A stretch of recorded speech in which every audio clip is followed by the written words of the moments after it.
Magandang araw mga kakonsi. Ngayong araw nga pala ay duty natin sa barangay. Halina at silipin natin ang mga pangyayari ngayong araw sa barangay. Hello po Sek, magandang araw po. Sa banda rito mukhang mag-file na sila for candidacy. Eto nga po pala si Consboy, ginagawa niya ng paayong signage. Alam naman magamit natin ulit. Ito naman, inaayos niya pintuan ng tricycle. Tricycle din po pala ito ng barangay. Sa banda naman po dito, pinaputol na yung puno ni Kapitan Ruel para hindi na masyado nakakaharang kapag humawak. Dito nga po pala, pinagtulong-tulungan nila para matanggal yung sanga ng puno. Medyo nakakaharang na rin po kasi yung sanga niya kapag mahaba na.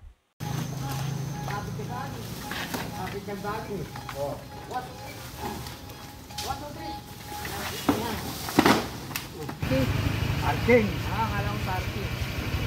At ako naman, ginawa ko, nagbasa-basa muna ako mga alituntunin dito sa barangay. At hanggang doon na lamang po, maraming salamat sa panonood. Peace out. Bye.